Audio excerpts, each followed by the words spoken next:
Ashanti, I know good and goddamn well you ain't let that man spin the block on your ass and do to you now in your 40s what he was not able to do to you in your 20s, i.e. trap your ass with a baby and turn you into a married single mother. And then embarrass you on the internet. Girl.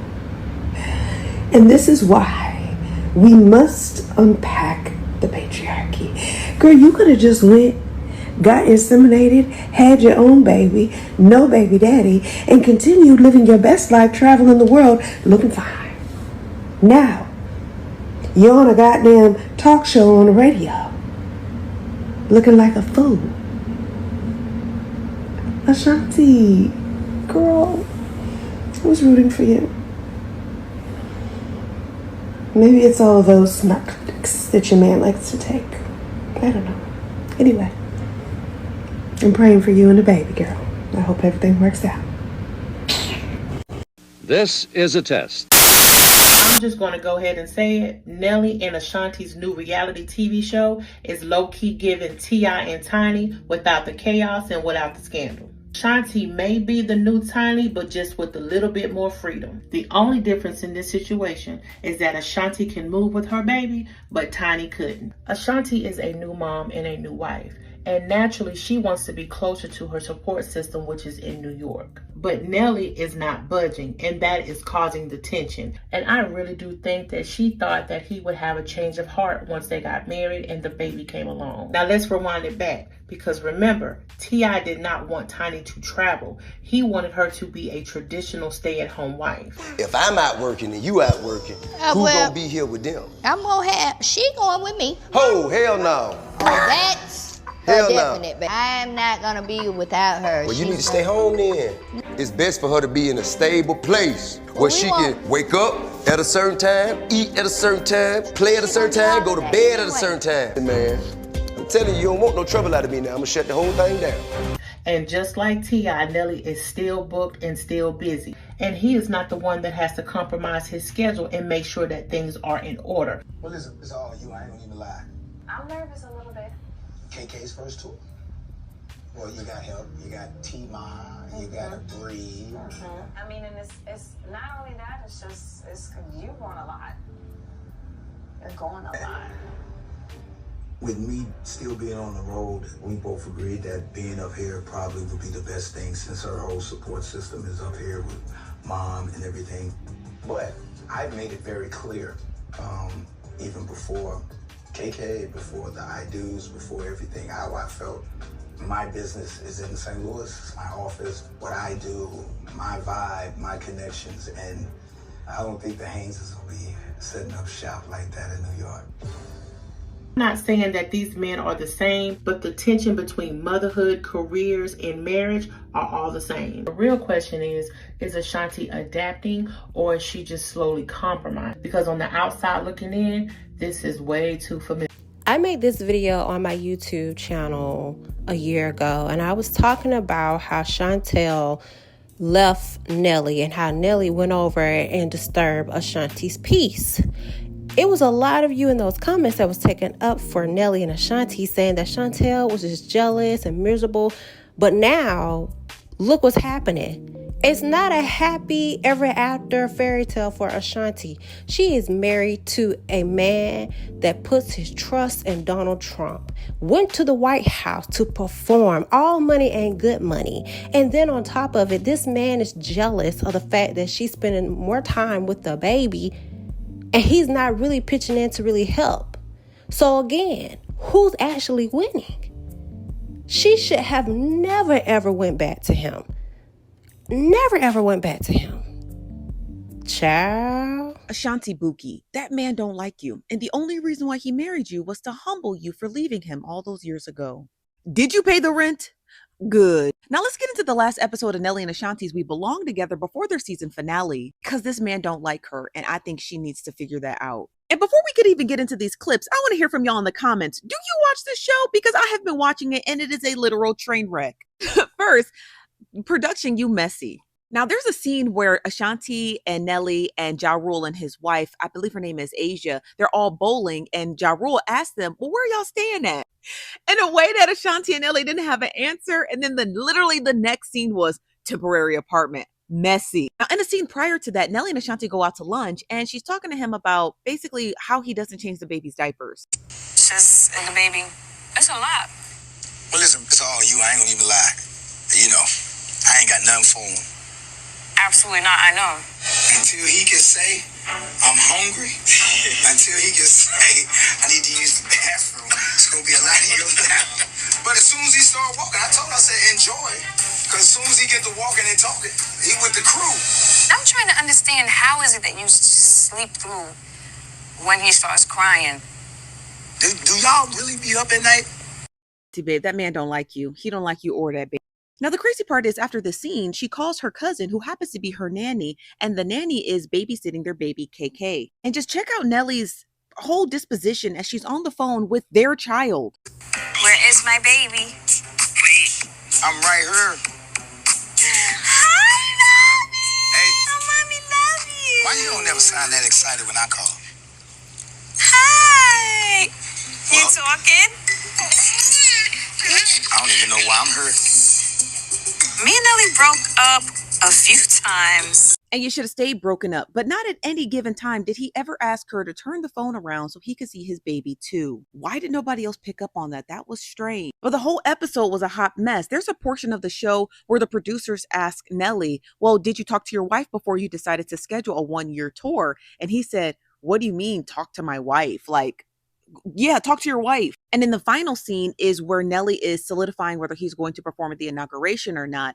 And while Ashanti's mother, who happens to be her manager, says she's totally against it because her father was a civil rights leader, Ashanti didn't really give her whole point of view, whether she agreed with it or not. She just seemed kind of scared to even voice her own opinion. Now, her mother is explaining to her in that scene, hey, you need to voice your own opinion because I'm your manager. I'm not Nelly's manager. Now, in the season finale, we're going to be able to see the backlash that this couple had received after he had taken the offer to do the inauguration. And no, it's not pretty. All right, I'm ready. So, Nelly and Ashanti, first thoughts. I binge watched the whole show. I think that Nelly and Ashanti are adorable. I think they're really cute. I love they have this like family around them that helps them. Yeah, that's all the good shit I gotta say. So first of all, I'm tired of hearing about how he's coming second to a baby. He's a 50-year-old man with 5 kids. And he is constantly reminding this brand new mother that she's putting a brand new baby before his grown ass. I know y'all like to think that things like that aren't a big deal, but they are. It's manipulative, has no compassion for what it means for her to be going through that, not only emotionally and mentally, but hormonally and physically. And I don't feel like at this point in life, if you were a mature 50-year-old man, you would still be competing with a fucking newborn baby. Then all of the attempts to make him feel seen, her planning parties, running herself ragged, pumping milk, singing, working, spending time with the family. Then he lets her know that he is not moving to New York and wants her to move to St. Louis. He'll be over there with all of his family. And even though they seem like really sweet people, they are dependent upon him. And her being inside their family means she's probably going to be emotionally bullied to do whatever the family thinks is best for Nelly, because the family is tied to Nelly and him making money and all of that. And y'all know how that goes. When celebrities are taking care of their entire families, the families become yes men because they just want to make sure that he's able to do what he has to do so that everybody can continue to live well. And also protect his image and all of that. But he seems to have a gambling problem. He seems to have a substance problem, whether it's alcohol or other things, because the facial expressions that he was making was worrying me. Like I was feeling a little nervous and didn't know what was happening with these Joker-like smile moments that he would have. Like it's given you don't know how you look because you're on something. I don't know. I can't say. I feel like I saw Ashanti go from being very boisterous and, laughing and funny and all of this to being very quiet, swallowing a lot. You can tell she has a lot on her mind and just knows it's in her best interest not to say anything. And so she goes along with him performing at Trump's inauguration, even though you could tell that's not what she wanted. And he's making all of these excuses when you can tell he just wanted the money. It's not about any of that other shit. Oh, I respect the office. That's bullshit. You don't respect any of that shit. You respect money, and they was paying. No matter how much money it seemed like he has, nobody has an endless pit of money. So something tells me he took that job to make sure that he's still able to live the life he's become accustomed to while he gambles away his money and then invest a lot of it in bringing back apple bottoms. And I wish he would just stand there and say, hey, they paying, and it's a paying gig. I would rather him say that than sit there and act like that man is not the tyrant and the racist that he is. And it's so jarring to see Black hip hop artists that originally started out kind of having this fight the power mentality and this us Black people mentality to now selling everybody out for these one-off large payments or so that they can get their ass out of looming trouble. I would rather you just show that you feel ashamed than you to come up here and try to play on everybody's fucking top about it, okay? But yeah, y'all, Ashanti and Nelly look fantastic. They look amazing. They look so loving and so supportive, and yeah. Y'all happy?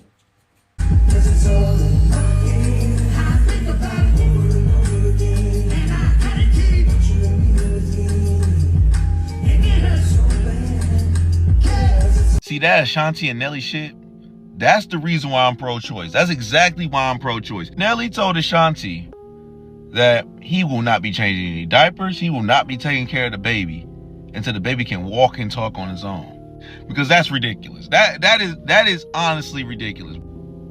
He said, prepare to basically be a single mama. After having a baby, I realized that a lot of y'all don't need to have babies. Y'all just don't. Y'all just don't. And Nelly like 40, bruh. He like 40. And he told his homeboys this too. And his homeboys just like laughing. Like nobody even said, nigga, you don't think that's weird? He talked about how he sleeps through the night when a baby's crying. You don't even get up. Like y'all, like ladies, this is why I be trying to tell you, hey, do not have a baby. If you got second thoughts about that nigga, please believe that second thought and just go to the clinic.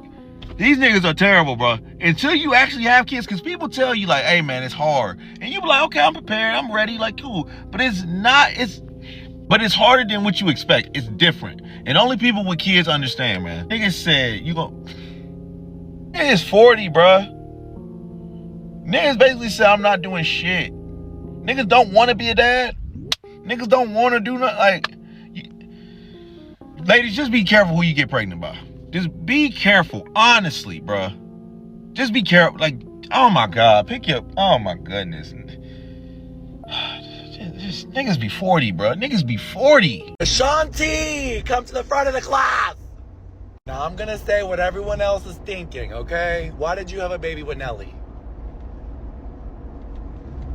Why? I just want to know why. Because Nelly at 50 years old gives grown man baby child, okay? How are you going to get jealous of your own kid? When your wife is giving attention to your newborn baby, why are you getting jealous of the attention she's giving the baby? Red flag ick number 1, okay? Remember that one. Ick and red flag number 2, telling her, oh my God, I'll take care of the baby as soon as the baby is able to walk and ask for food. Last time I checked, Ashanti didn't lay down and make that baby by herself. Okay, you definitely participated in the extracurricular activity, so why aren't you helping her? Excuse me, at your grown age? Also talking about, oh, I lended a couple of them some money and they owe me money. Like what? Also, I'm just going to say the relationship doesn't give what anyone thinks the relationship gives. It gives very much, honey, she wanted the relationship, he didn't, she trapped him. He got trapped. Or it's given arrangement. He decided, okay, I'll give you a baby. You waited this long, I'll give you a baby. But, like, it gives arrangement. It doesn't give, like, what it needs to be give. She looks exhausted, okay?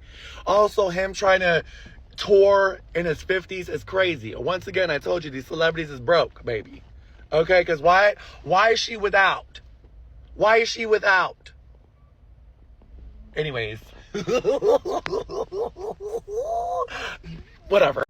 I absolutely hate that Nelly and Ashanti are doing this show.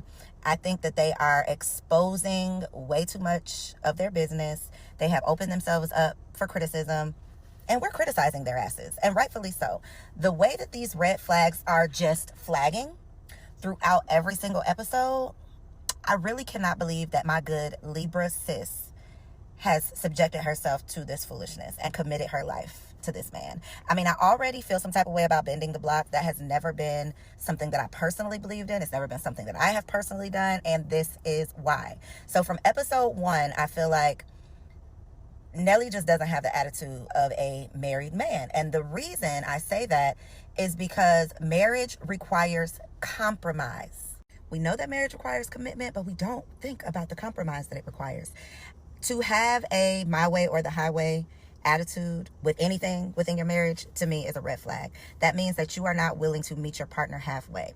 In this case, when it comes to where they're going to live, which has been a constant topic of conversation, Nelly has made it very clear, and apparently he's been making it clear, that he's not living in New York. I understand people are like, well, he set his boundaries, he let her know ahead of time, he doesn't want to live in New York. I get that. However, to not be willing to bend a little bit for your newborn baby, to me, is unacceptable. I don't think that he, needs to live in New York for the rest of his life, but I think that you would be okay for 6 months or a year until your baby is a little bit more independent, especially when you've made it equally clear that you ain't got nothing for that baby. To say those words is just offensive, first of all. I get that some men are not comfortable with babies, but this ain't his first baby. This is number 3. I get that some men don't feel like it's their duty to change the diapers, especially when they are providing in other ways. However, being able to afford a nanny, a night nurse, au pair, whatever you can afford for your family does not negate the need for you to provide partnership. And partnership means we're a team. We're each going to play our role, and your role is not just paying the bills. Ashanti can afford to hire her own nannies, right? So it's not like you're doing something for her that she can't do for herself. The point is, nobody wants to feel alone with a newborn. If you see your partner struggling, you should be willing to step it up. I am going to say, though, it does seem like he didn't really want this baby. The only reason I say that is because when they mention a second baby, he says, no, I'm not on board with that yet. I'm going to need a little bit more convincing. So many of these comments that he's making, I feel like you're not supposed to say this on camera. That is supposed to be kept between you and your wife. And if she is okay with that, cool. But when people like me and the rest of these strangers get to see it, we feel some type of way about it. You shouldn't need to be convinced to have a baby. You either want a baby or you don't want a baby. And if you don't want a baby, don't have a baby. But don't have a baby and then not want to be a daddy. That's unacceptable, regardless of how much money you have. A true provider provides more than just bill money, okay? He should be providing partnership, which brings me to what I feel like was one of the biggest red flags. This one is something I haven't seen many people talking about. So when they were talking about being together the first time and how, he had planned on proposing 11 years ago, he says, at that time, I just wasn't really ready for marriage. Then he says, but I think it's gonna work this time.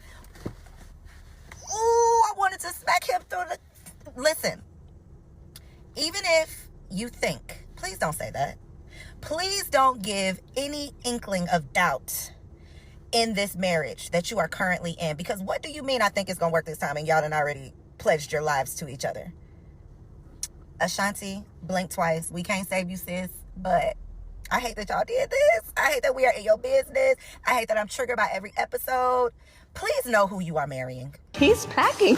Baby. I was like, shit, I forgotten. How you think KK got here? No, it's just I'm glad we got married, nigga, because shit.